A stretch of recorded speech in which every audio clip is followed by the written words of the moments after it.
my beloved Boss Mike Cervera. Oh, dahil sa zona na yan, ayan, ito na. Bantayan ka sa zona. Bantayan nyo maigi yung mga itsura ni Sara dito. Alam, meron na naman laslas ang leg mo. Sara, ano ba yan? Ano ba? Nestor Nalos, thank you naman. Oh, ano ba yan, Sara? Bakit may ganyan? Oh. Nasa namuatan ka sa zona. Bantayan ka sa zona. Yes or no? Sa sauna? No. Okay. No, I will not attend the sauna. I am appointing myself as the designated survivor. Nakita nyo? Oh, inappoint niya daw yung sarili niya.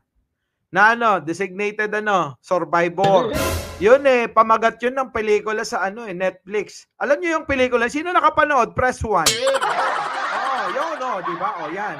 AJ Suarez. Di ba? Alam niyo yon, mga kababayan.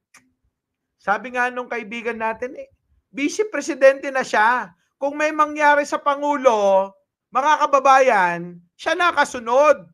Di ba? At saka walang ganong batas dito sa Pilipinas.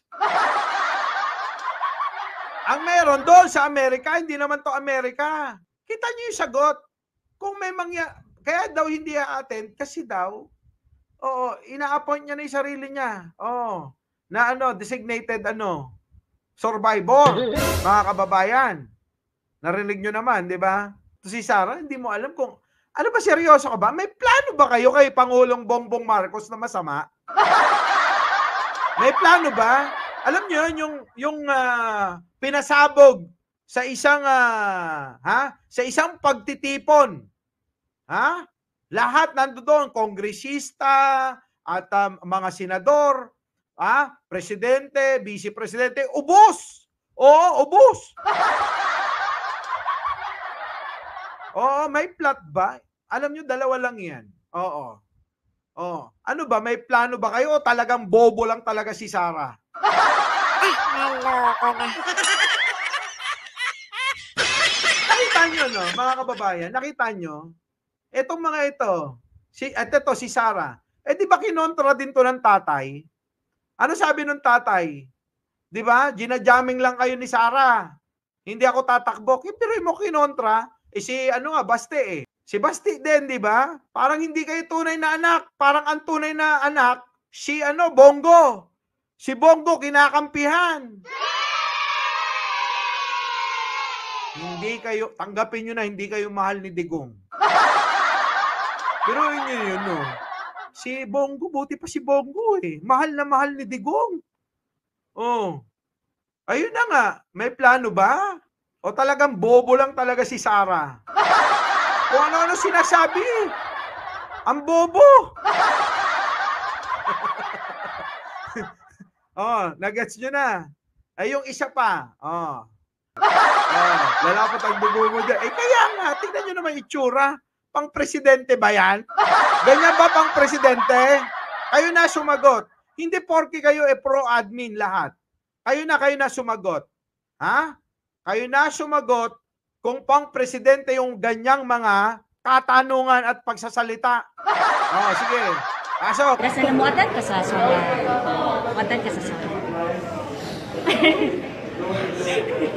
Yes or no? Sa sauna? No. Okay. No, I will not attend the sauna. I am appointing myself as the designated survivor. Ang barangay ka. Kahit nga CBO ito Oo, kahit CBO, mga boss, mukhang hindi tatanggapin para sa mga bobo, pwede siguro sa mga bobo, katulad ni Sara, pwede. Di ba? Mahina ulo ni Sara. Alam nyo, natatandaan nyo, parang nasabi ko na to. Natatandaan nyo ba si Sara? Kung bakit ito hindi dumadalo ng mga debate nung panahon ng eleksyon. Natatandaan nyo yun? Si Sara hindi dumadalo ng debate. Bakit? Kasi ganyan magsalita Di ba? Kung eto, umaten ng debate, malamang talo to Kasi makikita ng taong bayan Ay, ganyan pala magsalita si Sarah. Naloko na. Bobo. Presidente ng Toda. Ayun na nga, di ba? Buti pa si Lenny umatin ng ng mga debate. Eto, ano nangyari dito? Bakit hindi umatin? Ngayon, alam ko na. Oo. Doon ko na-realize, nung mga nai-interview ito, kaya pala hindi ito dumadalo ng mga debate kasi mabubokya ito. Mabubukayo. Oo. Na mahina Mahina. Tapos yung mga yun, panitanggol kay Sarah. Tingnan nyo pinagtatanggol ng mga boploks. Ganitong klase, magsalita. Sabi ni Gemma Yambo, we have to be careful kasi baka may bahala kay PBBM. Yun na nga ang naiisip ko, dalawa lang yan. Bobo ba talaga? O mayroon silang plano na masama kay Pangulong Bongbong Marcos? Diba? Kasi sobrang desperado na nila. Hindi na natin maalis sa isipan natin na baka yun na yung pinakahuli nilang plano. Lahat na ng mga paninira, ginawa na nila. Meron bang tumama? Ininda ba ng Pangulo yung mga pambabatikos nila, yung mga propaganda nila?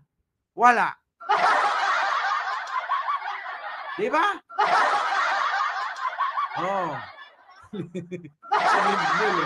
Gusto mo mabash dyan, Limuel, gusto mo mabash?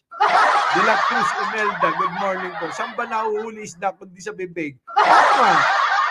Anyway, magandang umaga, magandang hapon at magandang gabi. Sa mandako ng mundo, naroon kayo. Siyempre, magandang buhay na rin para sa ating lahat. Mike Cervera po, lagi nagsasabing, mahalin natin ang ating kapwa, pagdasal po natin lagi ang ating bansa. Magandang umaga, magandang hapon at magandang gabi. Sa mandako ng mundo, naroon kayo. Siyempre, magandang buhay na rin para sa ating lahat. Sa mga hindi pa nagla-like, nagsishare at nagsusubscribe, huwag niyo pong kakalimutan bago tayo maghiwa-hiwalay.